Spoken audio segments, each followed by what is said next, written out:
इस वीडियो को लाइक करें, हमारे चैनल को सब्सक्राइब करें, सब्सक्राइब करके बेल आइकन को जरूर दबाएं।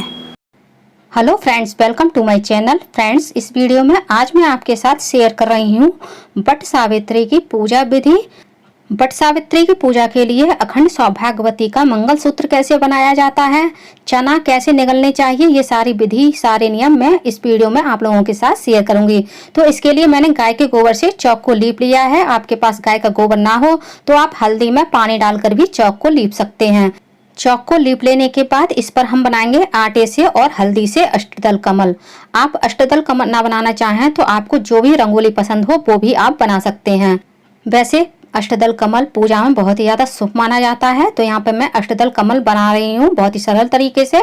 आप भी इसी तरह से बना सकते हैं।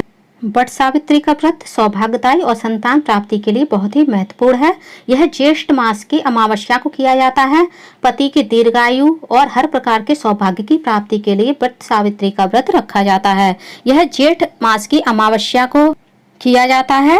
साथ ही कुछ लोग यह व्रत जेठ मास के शुक्ल पक्ष की सप्तमी को भी रखते हैं, जिसे हम बरसातें बोलते हैं, और जेठ मास की अमावस्या को बरमावस भी बोला जाता है।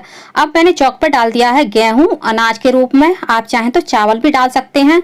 अब मैंने यहाँ पे पानी वाला कलश रख लिया है। आप चाहें तो फ्लावर पॉट भी इस्तेमाल कर सकते हैं बरगद की यह डंडी लगाने के लिए। तो मैंने इस कलश में यह बरगद की डंडी इस प्रकार से रख दी है। आप चाहें तो फ्लावर पॉट में मिट्टी लगाकर भी इस बरगद की डंडी को रख सकते हैं।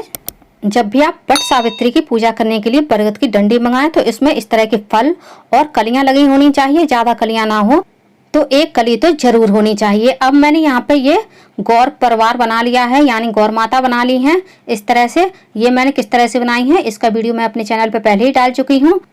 लिंक मैं आपको डिस्क्रिप्शन बॉक्स में दे दूंगी, आप वहां जाकर के चेक कर लीजिएगा।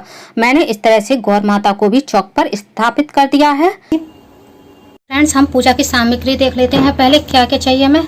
रोली, धूप बत्ती, चने, चावल, दीपक, और ये है 14 बरगद, 7 पूड़ी, ये कलावा है 7 धागों का, और ये फल, ये बिंदी के पत्ते, दक्षिणा, माचिस है आप, और ये सिंदूर है, ये सिंदूर है। और यदि आपके पास पूरा सुहाग का सामान है तो आप पूरा सुहाग का सामान रख लीजिए, और नहीं तो आप इतना सिंदूर और बिंदी का पत्ता भी रख सकते हैं। और ये घंटी है, ये कलश है पूजा के लिए, ये पानी है, मैं जब चने अब निकलूंगी तब इससे पीऊंगी। और ये बरगद का पेड़ है, ये कलश है, और ये अनाज है, और ये है गौर माता। तो चलिए आइए फ्रेंड्स शुरू करते हैं हम पूजा को। जैसा कि हम सभी जानते हैं, कोई भी पूजा करने से पहले हमें पूरा श्रृंगार कर लेना चाहिए और लाल वस्त्र धारण करने चाहिए। आप चाहें तो अपनी शादी का जोड़ा पहन सकते हैं। यदि आपके पास वो पहनने का टाइम नहीं है तो आप शादी वाली चूनर भी ओढ़ सकती हैं। तो सबसे पहले हम गौर माता का श्रृंगार करेंगे, गौर माता को सिंदूर लगाएंगे। गौर माता को सुहाग कैसे देना चाहिए, उनसे सुहाग कैसे लेना चाहिए, इसका भी वीडियो मैं अपने चैनल पर डाल चुकी हूँ। उसका भी लिंक आपको डिस्क्रिप्शन बॉक्स में मिल जाएगा, आप वहां पर जाकर देख सकते हैं। गौर माता का श्रृंगार करने के बाद सबसे पहले हमें वट वृक्ष की पूजा करनी चाहिए। सिंदूर लगाना चाहिए, हल्दी लगानी चाहिए, और अक्षत भी चढ़ाने चाहिए, और जल भी चढ़ाना चाहिए। जिस तरह से हम वृक्ष की पूजा करते हैं उसी तरह से हमें वट वृक्ष की इस डंडी की भी पूजा करनी चाहिए। कुछ दक्षिणा अर्पित करनी चाहिए अपनी श्रद्धा के अनुसार। अब हम दीपक जलाएंगे, क्योंकि कोई भी पूजा का साक्षी हमारा दीपक ही होता है, अग्नि ही होती है।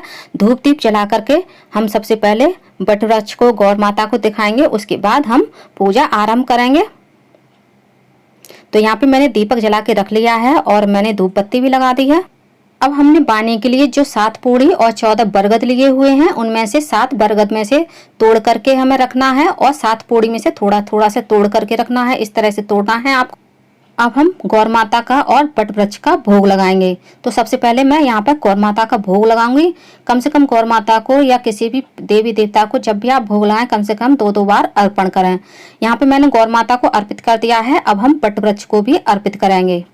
अब हम जो भी फल रखेंगे पूजा में वह भी हम वट वृक्ष को और गौर माता को अर्पित करेंगे। फ्रेंड्स, अब हम बनाएंगे अखंड सौभाग्यवती होने का मंगलसूत्र। इसके लिए मैंने कलावा के 7 धागे ले लिए हैं, और उनको मैंने इतना लंबा किया हुआ है कि वह गले में हम आराम से पहन सकें। यदि आपके पास कलावा नहीं है तो आप सफेद सूत का धागा भी ले सकते हैं। इसके लिए आप वट वृक्ष में से थोड़ा सा पत्ता तोड़ लीजिएगा, और बिल्कुल सेंटर में आपको इस तरह से वट वृक्ष का पत्ता इस तरह से बांधना है, और इस तरह से बांध लेने के बाद आपको इसको वट वृक्ष को अर्पित करना है। जब भी आप वट सावित्री की पूजा करें या बरसाता की पूजा करें, यह मंगलसूत्र आपको जरूर बनाना है। चाहे आप घर में पूजा करें और चाहे आप बाहर जाकर किसी वृक्ष की पूजा करें, तब भी आपको यह मंगलसूत्र जरूर बनाना है और इसी तरह से वट वृक्ष को अर्पित करना है। वट वृक्ष को अर्पित करने से इसकी शक्ति बढ़ती है और अखंड सौभाग्यवती होने का वट वृक्ष हमें वरदान देते हैं। अब मैं यहाँ पर कलावे से वट वृक्ष के 7 फेरे लगा रही हूँ। जिस तरह से हम वृक्ष के फेरे लगाते हैं उसी तरह से यदि आपके पास जगह है तो आप इस तरह से पूजा बीच में आंगन में रख कर सकते हैं, ताकि आप फेरे आराम से लगा सकें। यदि आपके पास जगह नहीं है तो एक साइड में भी आप इस तरह से मेरी तरह से पूजा रख करके इस तरह से वट वृक्ष के फेरे लगा सकते हैं। तो यहाँ पे मैंने वट वृक्ष के 7 फेरे लगा दिए हैं और मैंने कलावी को तोड़ दिया है।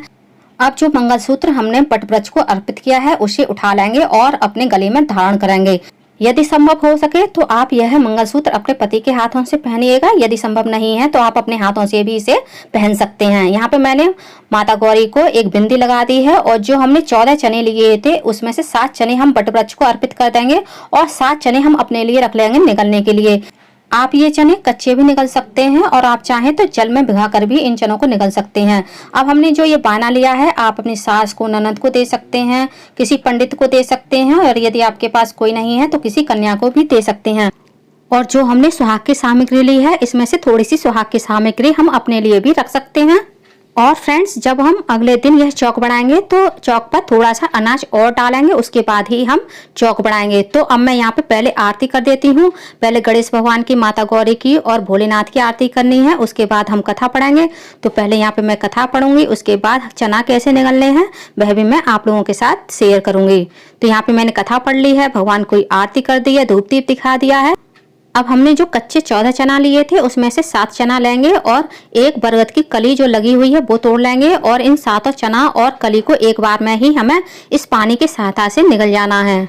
और हमने जो 14 बरगद और 7 पूर्णी बनाई थी उसमें से 7 बरगद हम अपने खाने के लिए रख लेंगे, बाकी के दान कर देंगे।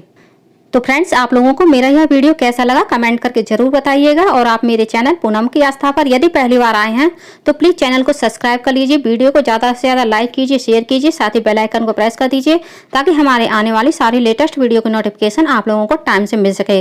कमेंट बॉक्स में जय मां गौरी, ओम नमः शिवाय जरूर लिखिएगा। धन्यवाद फ्रेंड्स। ओम नमः शिवाय, जय मां गौरी।